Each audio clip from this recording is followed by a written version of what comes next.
Hey mamas, and welcome back to another episode of the Modern Moms Club. Today I've got a good one for you. So get your hubby on. This one is one that you guys can listen to together. But today I've got Elisa Concepcion. She's a certified professional love life strategist, coach, and founder of LoveQuestCoaching.com. Lisa, thank you for being here. I'm so psyched to be with you. This is going to be great, Sandi. We should have got together and done this. It would have been we could have had some coffee or some wine. Hang out on the terrace, do it alone. Lisa is locally here in Miami with me, so we're right down the street from each other. So Lisa, I would love for you to tell the mamas what exactly it is that you do. So I am a love life strategist and a coach. So I got certified through the Institute of Professional Excellence in Coaching in 2017. And I set out on this mission to help people in their relationships come up with the strategies and the systems and the talking and the nonverbal communication and the tone and all those things that you need to avoid the very things that I did in my own marriage that ended up in divorce. So after my divorce, I was like, you know what? I went through this journey. And when I came out of that, I said, if I can't be of service to people after knowing this and what I went through and came out the other side from, and just have that wisdom of, oh no, don't do that, honey. That's going to be a bad thing. Don't go down that road.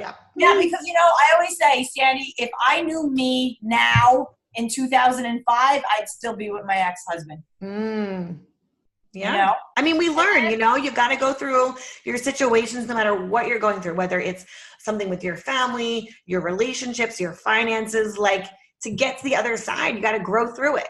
Yeah, the hero's journey. Grow through it. Exactly, grow through it. It's the hero's journey. And just when you think you got it together comes another journey. So right now, through this beautiful business, because it really is. I mean, when you come out the other side of something and you decide to create something that's going to be of service to others, there's a beauty in that chaos of the actual thing that you went through, right? So when you come through, you get so excited. You're like, okay, now I have to film, have this business and find my people to help and get with people like you, Sandi, and do these great podcasts and really spread that message that there are resources, people. Like when you look for the help, the right people show up. Yeah. And sometimes also it's allowing yourself to do that and know listen, if you want to be great in a certain area and you haven't figured it out yet, you probably have to pay someone or connect with the right people in order to get to that mentality. Because if you're not there on your own, then you've done probably everything that you can do to get to where you are now. Now you're at a point where you're like, I need someone to show me and get me to that next level. Totally. And a lot of times I've noticed, and I was same type with this, with my marriage, I waited until things were out of control before, let's go to counseling. Meanwhile, when you're on the same page from the beginning and you're checking in and you maybe even have a coach. I worked with a great couple. They were they're so in love. They're young. Yeah. They're 5 years in, but their goals weren't on point. She had this passion that she wanted to be a wedding planner, but she was by trade and study a scientist. So imagine this little girl. She's trying to be scientist, but deep inside, she wants to plan weddings. So she made it a side hustle. I helped her get her goals on point. And what happened is because her goals weren't really on point, she started flirting, going out with her girlfriends, being kind of flirty. And the husband found her talking online with a guy, and it didn't sit well with him. So anyway, it was red flag. And he came to me, which I find interesting. Wow. The men, in my practice, I don't know how it is for other coaches that coach couples and whatever. Sure. But I find so far, all of the men who want to take action in their marriages and put things together before they go off the rails, it's the men that reach out to me. Amazing. So bravo to the guys out there who are aware. Yeah. That's interesting. And I think also and we'll dive into this, but kind of knowing, I like that we're going to dive into a little bit. You talk about a family mission statement and first of all, what is that and why is that so important? Because you just touched on it. Her, she didn't even really know, she knew what she wanted, but she was so far off from what her own goals were. How do you get two people that maybe aren't on the same page or they don't connect enough? How do we get them on the same page? Yeah. Especially being married and, you know, maybe the wife's working or maybe she's at home, the dad, he's often working. Like, how do we get to people that are like totally not, you know, think about it. Like, you're married to a person, you live with them, you go to sleep with them every night, but they're out in the world more than they are probably at home with you. Right. Yeah. And they have their whole other, you know, experiences and things that they're directed and focused on, and you're the same, you know, you have your thing too. So for me, this is the glue, right? The mission statement, the family mission statement. So I always say, because I'm a very type A girl, right? And I think your boss lady mamas and hot mamas out there are the same. Very type A, very going for stuff in their life. So they have a business mindset. So I often say, okay, look at your couplehood, right? So you're Mr. and Mrs. Glandt. Okay, so you're Glandt Incorporated. I love it. So Glandt Incorporated. Now you have Jakey. So Jakey is little employee in training. He's baby, but in a couple of years he's gonna be he's on the team. He's on the team. On the team, right? So you get to know what is your role in Glandt Incorporated. Jared gets to know what's my role in Glandt Incorporated. And you both sit down and you play to your strengths while you're both honoring your individual goals and supporting one another on your individual goals. And then as you strive to reach those goals, your individual ones, you're doing it for a greater purpose, which is what Glandt Inc. is all about. And it's up to you as a couple to determine, you know, what are we in this for? What's the long game? You know, I love that. You know, and that long game could be a 90-day chunk that you're working towards. What's the next 90 days? What are we shooting for this quarter, right? As a husband and wife, baby, here's what I got going on for me personally. Sure. What do you have going on? Oh, how can I best serve you in that endeavor? How can I support you in that endeavor? So that we're both going for fun stuff. We're checking in with each other. We're supporting one another. And we're excited as we have this next thing that we're always looking and moving towards. And then our children feel so secure and so excited that they're being raised in a very growth team kind of environment. Where now when they get older and they have their little goals, they speak their mind and they can say, Mommy, I want to learn how to do baseball. And that's a goal. Okay, how can I serve you in that endeavor, my beloved little boy? Right. And you're creating this environment of go-getters and people who set goals, have visions, and everybody gets behind one another to see them through. And when you have a marriage like that and a family like that, where everybody's going for their own thing while all together, it never ever breaks apart because everybody's so invested in each other. Right. You're trying to help each other, like give wins to the other person where they see. So, but what about for the couple that's like, they're not doing this yet, or they're like, I feel so disconnected from my partner because, you know, I do work with these women that are like, I am married and my partner and I, we just like, they're not connected. How can you give them like a tip or a strategy to like start working to get closer to their partner to do this? Yeah. So like number one, there has to be a conversation. Like somebody has to extend the olive branch. And one of the things that I bring to my coaching practice that it's so funny how our past careers really serve us in the new ones that we create. So before I was a coach, I worked for many years in marketing, communications, public relations. So I was a very good, still am, wordsmith. And I really, really look at language and how we speak to each other. And I've married that with study of neurolinguistic programming and study of law of attraction. So I combine all of it so that we speak things into existence. And what I mean by that is, for the couples out there who are thinking and they're listening and they're like, oh my God, I would love to sit my husband down and talk to him about, I heard this podcast, this is what they were talking about. I don't even know how to begin though. Right? So I always say, speaking from a place of optimism, love, and kindness, and the desire to create something together is always like your best bet. So create. Create, and be all collaborative, not accusatory, not fearful. Just, hey, listen, I have an idea. I was listening to this podcast and this girl came on and she said that something really important for couples to do to get really connected is to talk about what they're going for in their life. What's their goals? Whether it's a week away, 90 days away, what are we, what are you doing? What do you have going on? Right. Coming at it from a place of love and curiosity, the other person gets so warmed up to that. Like they're like, what do you mean what do I have going on? Well, you know what I have going on. I have this job. I have these accounts. I'm freaking out. I'm this and that. Well, how can I support you in that's a good one. endeavor? How can I support you in your endeavor? Like, I want to really kind of, be here for you. And I find it amazing what you're doing.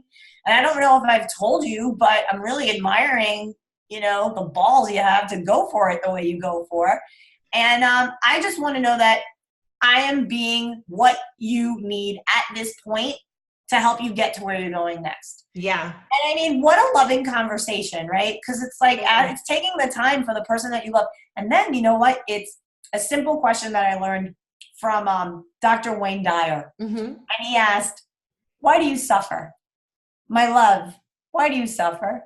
Could you imagine, like, your person comes home and they're kind of like huffy puffy and they're all like out of sorts, and you just pat them on the back and you say, my love, why do you suffer? And he's like, well, let me count the ways. No.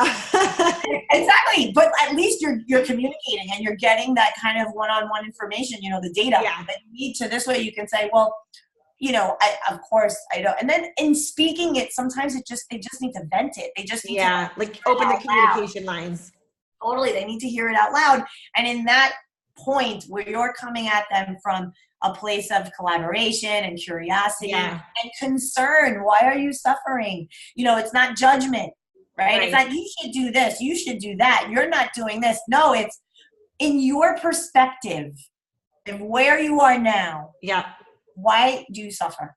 And it's like, wow, like I suffer in this way. I never realized this. Yeah, I'm like freaking out. And then it can kind of put you in their shoes too. Like you get a better understanding of what they're going through, and they get a better understanding of what you are going through. Because, to all the moms that are listening that are the stay-at-home moms, and they're in the thick of it with the laundry and the dishes and the changing and all these things, like your husband or significant other may not get that and understand what it's like to be in that all day long. My husband, when I went away for like a day and was like with Jake, or maybe I was sick. I think it was, I was sick, and he was watching the baby and he's like, oh my God, like I didn't realize like how intense this is. I'm like, and this is for like a half of a day, you know? And the thing is because it goes back to that other idea we were talking about earlier, where in the world of Glandt Incorporated, right? Or whatever, whoever's listening to this, insert the last name of your corporation, right?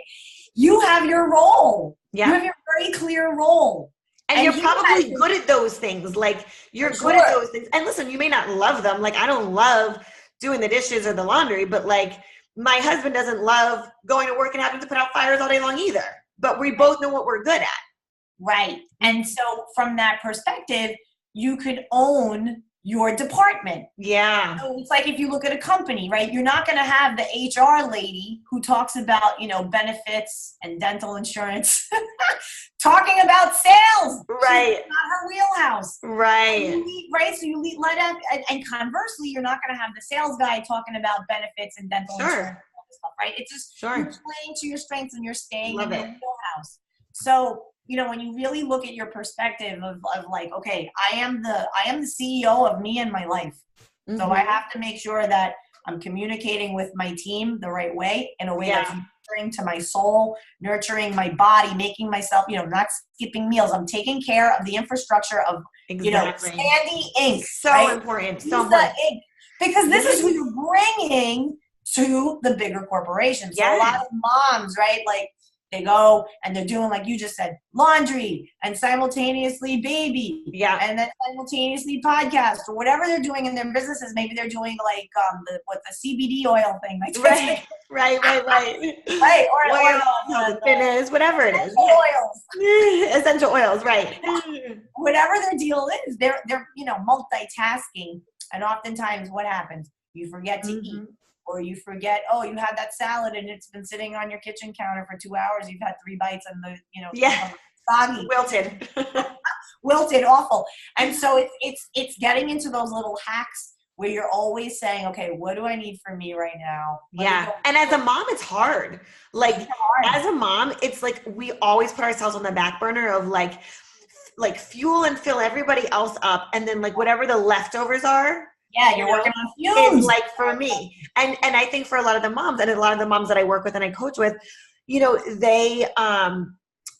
they realize once they step into, I need to fill my cup first and like serve myself, whether it's doing a workout or it's actually having a hot cup of coffee. Like I can't even tell you how major that is in a mom's life to actually have like a hot cup of coffee and not have to go heat it up 5 times and forget it in the microwave. Like it's so much about like, you can give way more and so more. Like for me, I structure my days where like the mornings are my working time and the afternoons until bedtime is my Jakey time, So for me, like I'm in what I'm in and I'm not like trying to dabble from like one thing to the next, like half saying everything.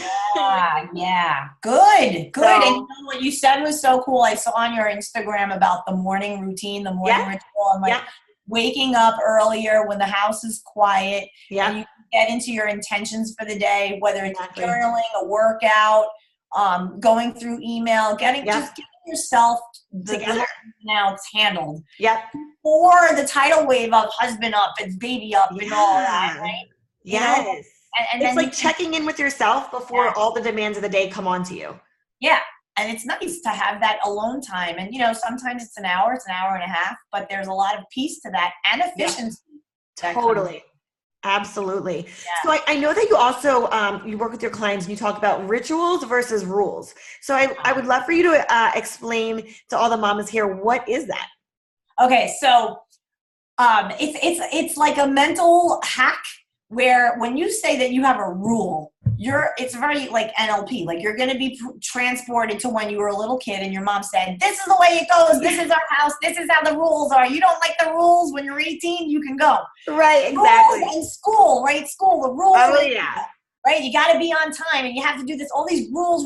So it has a mental programming that rules are a bad thing, right? So when you are dealing with your family and you're like, these are the rules of the house, it lends to a very, like negative almost. Constriction, negative, no creativity, no flexibility, bondage, all scarcity, all stuff, fear, right? But when you say, this is a family ritual. So the family ritual, let's say I have this one family, they're lovely. They're dealing with preteens, one's 14, one's 12. So I had them coached around, getting order in the chaos of the preteen house, right? Yeah. So one of the rituals was no technology at the table. Mm-hmm. They wanted to make dinner time sacred time. And I feel like that's so important. It's so we had that growing up. My mom, we didn't even have a TV in the kitchen until I was, I don't know, 15. Makes a difference. Makes a huge difference. Yeah. And that's like, those are values that you take with you later in life. Mm-hmm. So I asked her, she said, well, we have rules in this house, and these teenagers, these kids, they don't respect the rules.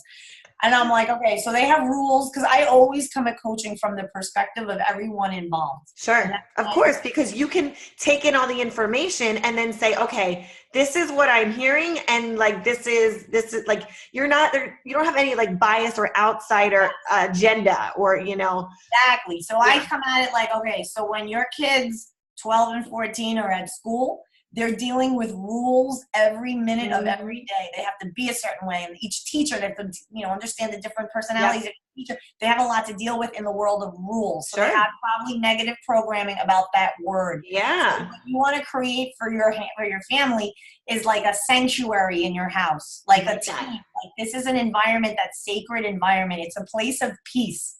So when you come home and you say, these are the rituals of this family, oh no, ritual is something that is like, it's our family ritual. Yes. And that's nice too, because again, it makes everyone feel like they're on the same team. Yes. Yeah. And it's a peaceful connotation. When you have a ritual with somebody, like this is a special sacred bond. Right. You don't mess with that. That's right. And I would guarantee you, well, what ended up happening to make the story, complete was they started to live in the world of rituals, and the kids loved it. They took to it very quickly. And one of the kids, I think it was the 12-year-old, the boy, he had a friend over for dinner. And the little kid, the guest, was all about the phone and the iPad and the technology, the games and whatever. And he said, "Oh, we're getting ready for dinner soon." The mother overheard him saying this in the other room. And he said, "Oh, we're going in the dining room for dinner soon, but we can't bring the iPad in there because it's our family ritual that we don't have any technology in that room anymore." Nice. So he was leading that, right? He was all for it. They all had buy-in, and that's the other important thing is, this is a sales perspective, but buy-in is everything. You have to have the buy-in of your team and understanding the greater purpose. And what that family stands for. Sure. So when these parents started to communicate to their kids that it's like, listen, as the leaders here, right? This is our company. We need your help. Mm-hmm. And they empowered their kids through language. I gave them templates and ways of language and how to speak to people and all this, especially at that age. You're 14. Right. You're 14 and 12. You think you know the world. Right? Oh, yeah. The last thing you want to hear is about this, and we're not letting you do this. But when it comes from a place of we are all involved in this family, and we want your feedback as well. What works for you? What do you need from us to support you in your endeavor? Mm-hmm. You're 12 years old and you want to make, the soccer team. What do you need from your little sister? What do you need from us? What do you need? What do you need? What do you need? Yeah. And this way it cultivates an environment where asking for help and seeking out and being resourceful is rewarded and attended to. So nobody in that family feels neglected, ignored, that their voice doesn't matter. Everyone feels that they have a right to raise their hand and say, I need some help. Yes. I'm trying out for the cheerleading team. I'm doing this. Or the mom. Listen, guys, next week, mom's going to some convention.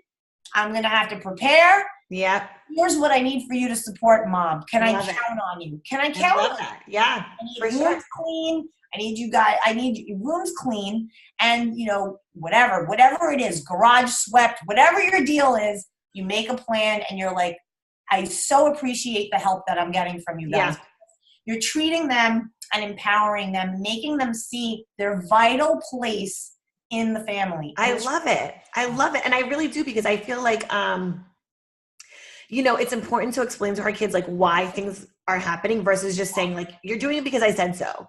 Right. Like how many of us heard that growing up? Like I'm the mother, so like what I say goes, or because I said so. Like there's so much of that. And I feel like our generation got a lot of it because they heard it from their parents. And I think this is the program. It's inherited. It's generational. It's inherited. I think our generation is way more in tune to ourselves and our needs, and like therefore we want our kids to experience that. Yes. And you start to speak to your kids as people. Yeah. And even like if I go back to think about like grandparents, the way that I saw like my mom, for instance, the way she was raised, it was very like, you're doing this because we said so. Mm-hmm. Just because, like, and do it. What is the saying? Do as I say, not as I do. Right. So like, doesn't matter what I'm doing, but like, you got to listen. So I think just the fact that you're saying like, everybody is on the same team. They know their role. They know that if they got to pick up a little extra slack because something's going on, they don't feel like it's a job and they have to. They feel like they want to do it because they're empowered to do so. They're empowered to do so. And they know that they have accountability because they're going to want to have it done for them. Yeah. In the same way that boy who was trying out for soccer needed the support of the mom. Ma, I need you to take me to the soccer practice. It's like an hour away and this is where it is. Okay, fine. So now, if it's all about you, brother of the house, what does that mean for your little sister? Is she coming with us? And what does she need? She needs a sandwich made. She needs, beverages. We have to pack a bag. Okay, you start to see how the entire family unit is already integrated. Yes. As opposed to just everybody in their own little bubbles, in their own little silos on who's on the laptop, who's over here, who's in another room, where's the dad? Like everybody's disjointed, but under one roof. Yes. This becomes a more harmonious, interactive, engaged family unit. And then families like that really thrive because they're all up in each other's business. And they're always thinking about each other. What do I need? But what does mom need, dad need, sister, brother? Like, what are the needs of not just me? And this creates, you said super resourceful kids that, will grow up to not just think of themselves and be super into themselves. Like, leaders. Like, this is like creating little leaders. Little leaders. And that's like a great name for like a program, creating little leaders. Little leaders program. Yeah. So cute. Yeah. But like, what's so cute is like, when they catch on, right? When the kids catch on, that's when they start doing stuff when they're not even asked to do it. When like the little boy telling his friend. The little boy telling his friend, yes, listen, this is a ritual in our house. We don't bring that in there. And he said anymore. He acknowledged in the past, we were able, like the last time you came over, we did this. Right. We don't have that anymore. It's a new ritual in our house. Yes. And let me tell you how powerful that is, because that little boy went back to his house and said, hey, Justin's mom, like they have a whole new family ritual. And the mother's like, what do you mean family ritual? Yeah. I'm bring my iPad in their living room. And she's like, great idea. There was like no iPad by the dinner, nothing, no technology, nothing. And the parents, they didn't have their phones, nothing. It was just us sitting there eating. We had the best conversation. And the little boy and the mother, they got together and she's like, all right, talk to me about what's happening in your dining room. Yeah. Home, and he had the best meal, he said. Aww. And it was delicious, and that there was such good laughter and conversation. Like, what's your secret? What are you doing? And the woman said, okay, so I told you about this coach that we hired. Our family was like in chaos and we hired this coach and whatever. And she said to employ this idea of family rituals. So we started to do other ones. Another example is the dad started to go, he wanted to lose a bit of weight. So the suggestion was, one of the many, and this was the one that he resonated with, was after dinner walks with the mom and one kid, mom and the kids, or just a kid. So if mom's like, in the kitchen, I'm getting, amazing, prepared, done, clean up. Yeah. She would clean up with one of the kids. The other kid would take a turn and go. So nice. And you know what, as parents, like, it's so nice to have that one-on-one time with your kids. We only have one right now, but like, I'm thinking, I talk to a lot of moms that are like, I have time just with my son, and this is our thing that we do. And then I have time with my other son or my daughter, and this is what we do. Yeah. And so they important. love it because they see that like that's their thing they do with that mom or that parent.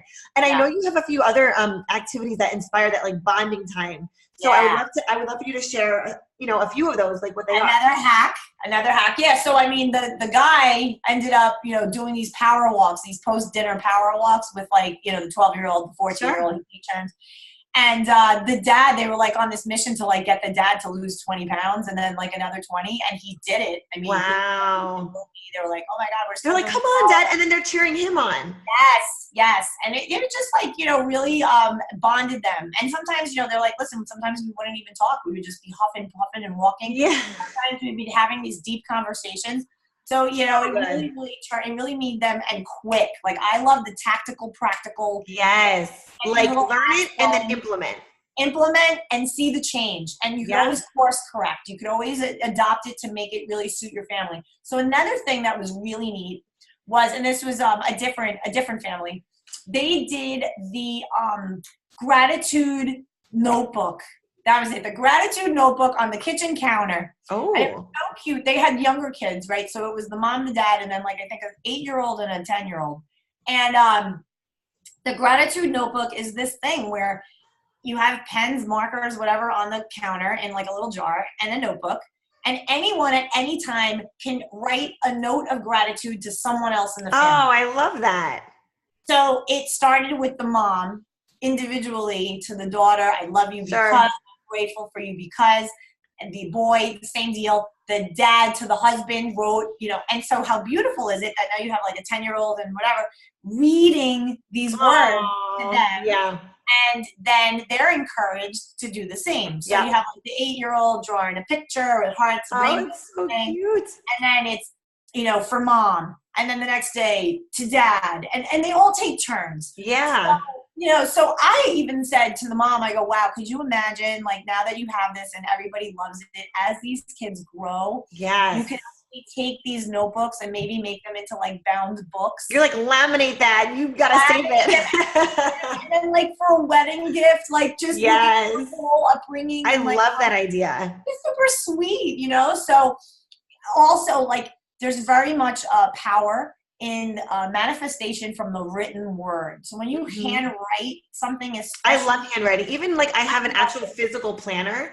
Yeah. Like as amazing as technology is, like I love actually writing out in my planner. The goals, and then really seeing your hand. There's a big energy in that. You know, it's a very deliberate energy from the, you know, the ether, the what is it? Intelligence, divine intelligence into your head, the idea through your hand to the paper. Because then you're making it a reality. Like you're putting it physically out there. That's why they always say on paper. I saw it on paper, right? They never say I saw it in an email. Right. Put that on paper for me. Right. You know, exactly. the signature on paper. And now we have DocuSign, but whatever. Yeah, exactly. Right? But so the notebook thing was really, really cool. And you know, it has sustainability, it has longevity, it has history. Yeah. You know, and everybody. What a great memento to have too. Beautiful memento, and everybody can get involved in it. You know, and then it was funny because they were like, you know, having guests over, and they're like, "What's the deal with this notebook? Like with Post-its sticking out of it and all this stuff?" And they explained it. They're like, "That's our family, you know, gratitude journal. We just write little notes to each other," and it was just sweet because you wish each other luck. Yeah. You know, and especially if you know you something big that's coming up, or you know, just little things like that, you know, make such a big difference. Yeah, it's super cute, and like they all are like Chinese food, and they took their fortunes and scotch taped them inside. Oh, that's so cute! And like initial who's. Exactly, like super creative stuff. It was really nice because that's the thing. Like the beauty of this work is that, you know, you give a little nugget of an idea to somebody, and then they run with it and they integrate it in their life. And how it works for them. Yeah, totally. I love it. So those are some activities that we can do as a family. But, you know, at the end of the day, also, I think, and I might get a lot of backlash for this. I don't know. We'll see. I feel like the most important thing is keeping parents, the mom and dad, at the forefront of like everything, making sure that you are your relationship. Because listen, at the end of the day, if you are pouring into your kids, they're going to grow up and move away. They're going to have their own families. Like you got to make sure the core thing is the core thing, you know, which means doing those things that are investing back into your relationship. I mean, the things with the family like are a must. However, it's got to be like you're still making sure that your relationship is also taken care of and nourished and given life and love. So what are some tips for like mom and dad that they can do to I know you gave us some tips to kind of get on the same page, but like what are some takeaways for the moms listening that they can start implementing?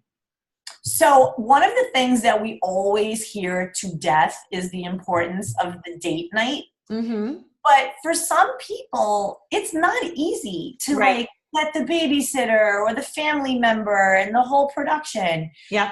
So it's asking, you know, how can you make the most out of the time when the kids are like in like shut it down mode? Yeah, bedtime. It's not like one of the rituals in the house to exactly that, for that parent to have the bond maintained. Yeah. Was the ritual became in our house, we shut it down by 9 p.m. Nice. By 9 p.m., it's homework. You're in your rooms. Maybe you're watching TV, brother and sister together. You're hanging out, whatever. But it's time we're winding down the night. Adult mom and dad might be, you know, door shut or app open, watching their own show, adult content, whatever. Doors are to be knocked on. A lot of rules, simple things like that. Yeah. Preserve the energy of the couple because. Can you say that again? It seems so trivial and simple, but when parents are in their you said preserve the energy of the couple. Is that what you said? Yes, preserve the energy. I love that. Couple, right? Meaning, there is an energy in the home that happens.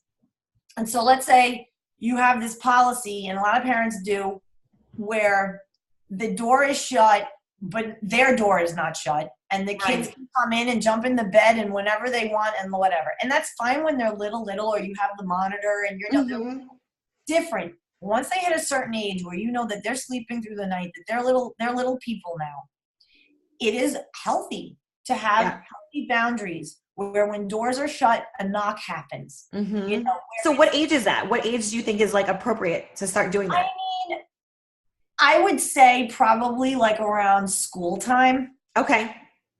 Because it's like and everybody's kids are different. You know, some kids have night terrors. Some kids have their thing. You know, you can feel it out for yourselves. When you start to notice, like, listen, these kids, they sleep through the night. It's fine. Like, they're good.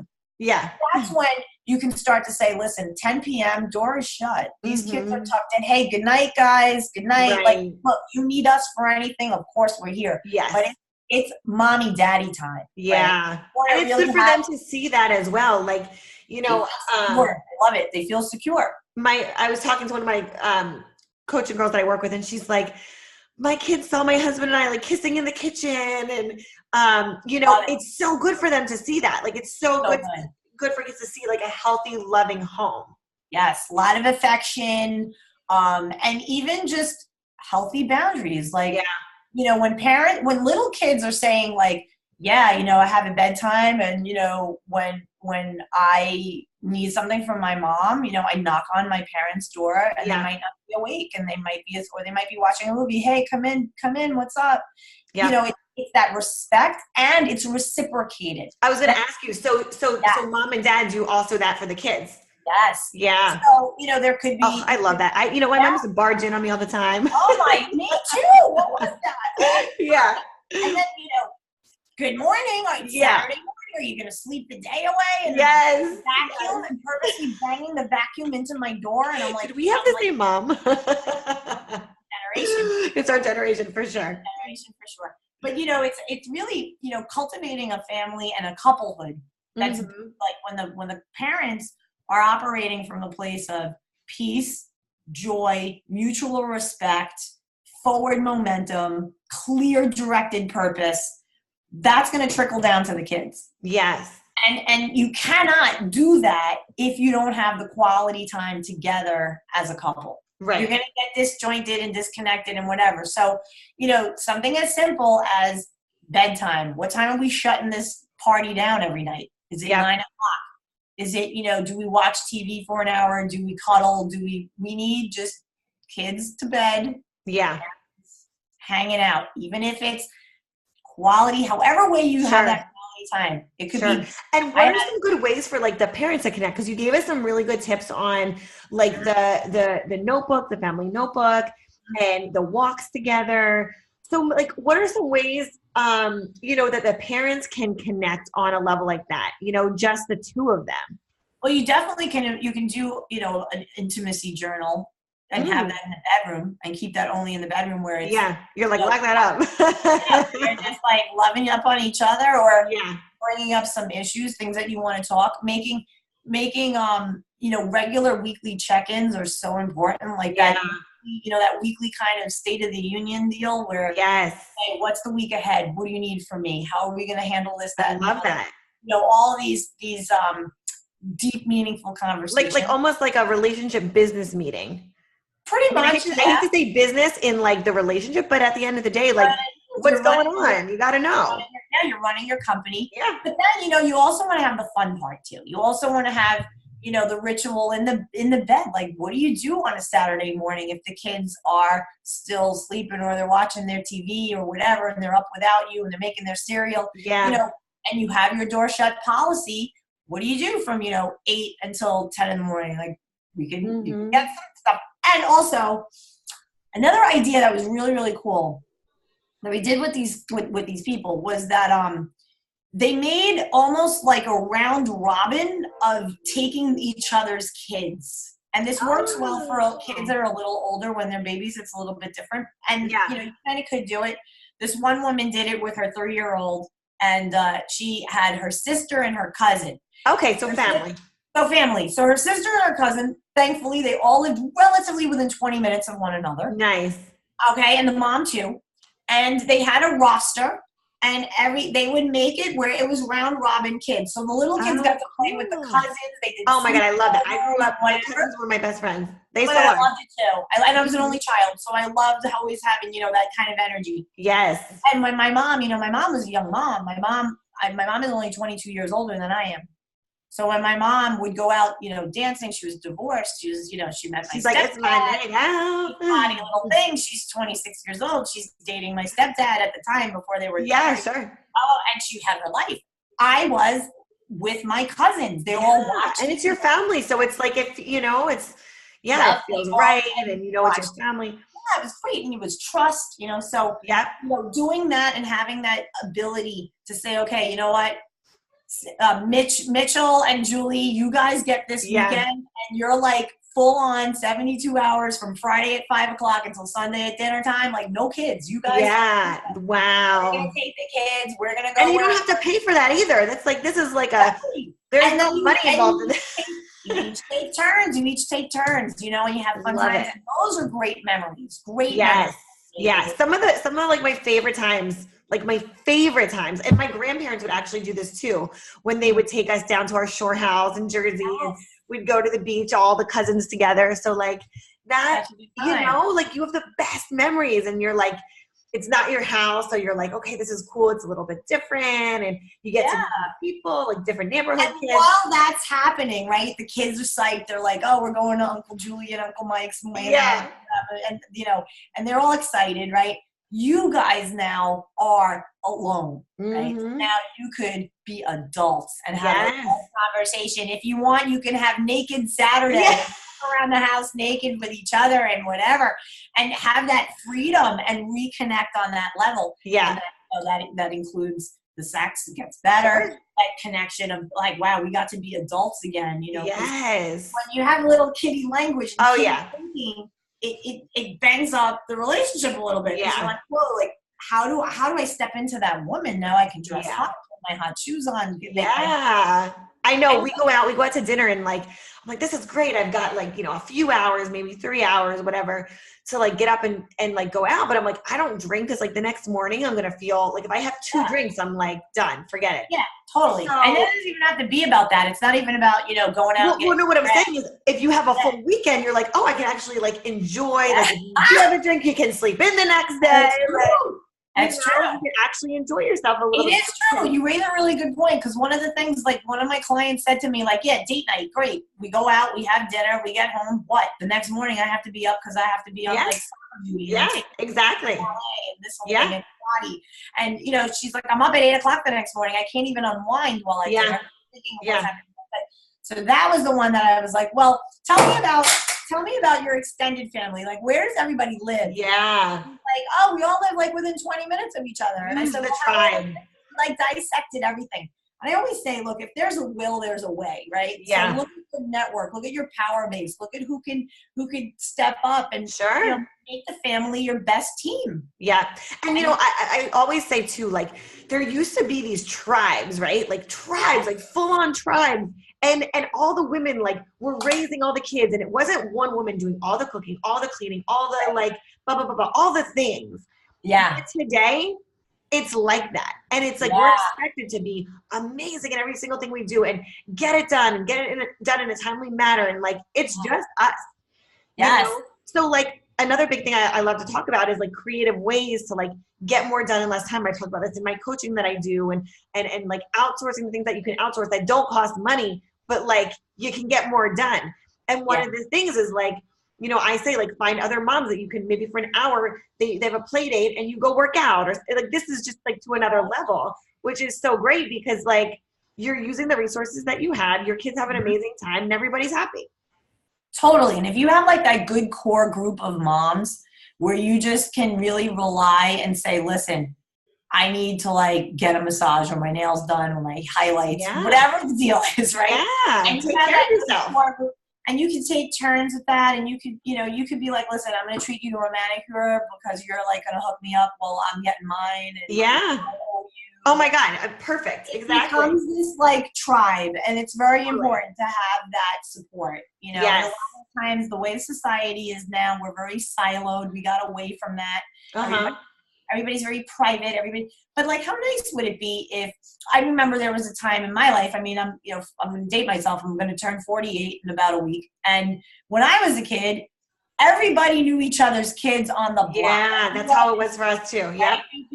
I grew up in the suburbs of Long Island. So it was knock, knock, knock on the door. Hi, Mrs. Navarra. Can Jessica come out and play? Like you knew how to speak to and then like your really good friends, you would just walk in their house and go in their kitchen. You'd walk in the house, you'd be like, hey, you'd like bring them stuff, you know, open door policy, amazing. Yeah. You know, and we got away from that a little bit, you know, and late, you know, in later in different generations. And when you see people reverting back to that, you know, weekly lunch, kind of taking turns. Women have lunches and they do like a lunch and learn at their houses. Yeah. The kids are all together playing. The women get to have adult time, adult conversation, you know, with other women. A lot of women feel oftentimes very in their own isolation and in their own silo, and they're not really connected to other women, you know. But it's cool when you have that group, you have that total support. It's great. It is. And it's so needed. Like, it's so needed. And it's so like, you know, it's lonely. It can be lonely being a mom. And a lot of the moms I talk to and coach, even myself in the very beginning, I was like, oh my God, like it's so easy to fall into that trap of like, you don't get dressed every day and you may not get out of your house, and like get around people that are like on your team and like fighting for you, you know, and like whether it's family or friends, whatever, like it's so important to bring back the tribe. Bring back the tribe for real, because it's needed, and you can't do it all alone. You cannot. If you ask anybody, right? You even look at like Grant Cardone and Elena Cardone, right? They'll full on admit you cannot run an empire by yourself. Yeah, that's right. Elena was one of the guests on my show as well. Yep. Yeah. You need staff, you need crew, you need trusted people who have your back, who support the mission. Exactly. And, you know, you cannot do this stuff alone. You can't. I mean, look, I'm an only child. I thought of being like, oh, I could do everything alone my whole life, right? I mean, oh, she's so independent. She's alone, you know, all her life. But even now, I'm like, listen, in my business, I need a web chick. I need somebody to do graphics for me.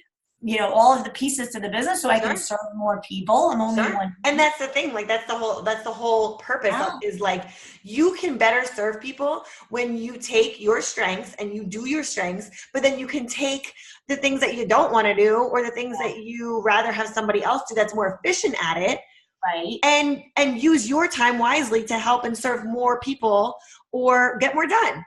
Yeah, and be like super kind to yourself, because a lot of times, like type A people, we want to be good at everything. Oh yeah, and you feel like you're the only one that can do it the way that you can do it. Yeah, and really, I can learn this to a point, and like really being in your body, being in your breath, being in yourself, where it's like, you know, you're going to learn about funnels, or you're going to learn about some aspect of your business, and all of a sudden you're like, wait, is this just me being chicken, or is this me legit not knowing what I'm doing, and I'm only going to mess it up more, and me being ego and stubborn that just let it go, let somebody else do this better than you. Know what you're good at. Know the basics, right? Know it to the point where you know what to hire. Sure, exactly. Know what to ask for, but you don't have to be a master at 57,000 tasks with your home, even if you're not. Look, there are plenty of moms out there who are like, listen, how much money do we need to make up in this mo so that you can hire me a housekeeper? Because listen, I will fold laundry better than the jeans at the Gap, but do not have me on my hands and knees scrubbing floors. It hurts my back. I don't like it. I don't like breathing the chemicals. Whatever your deal is, make those lists, make it clear so that when you have that meeting with your spouse and you say, this is the company that we're running. My love, here's what I need. I need somebody once a month to come up here and get on their knees and scrub the floors and the baseboards and whatever. Yep. Whatever your thing is that you're just like, I hate it, because it's making you energy. Energy. You want to be energy rich in your house, for your family, for you, as much as possible. Energy rich, because that's when you're like, yeah, I'm going to go get it. Exactly. Like sites, because, you know, I don't know if this ever happens, but like, look, it's normal. People, when they do things that they don't like to do, they get short and a little resentful. They get a little resentful. They get a little frustrated with the people who they love, who have nothing to do with it. Right. So you know, you're home, and the laundry, something goes wrong with the laundry, and now it delays you 3 hours, and your day is now laundry, and now husband comes in, knows nothing of nothing with laundry. Maybe you texted him a picture of the laundry and like, my life is hell right now with a funny picture. My life is hell right now. Okay, fine. He comes in and you're like in a mood. Yeah. Nothing to do with him, but because of your day being banged up. Yeah.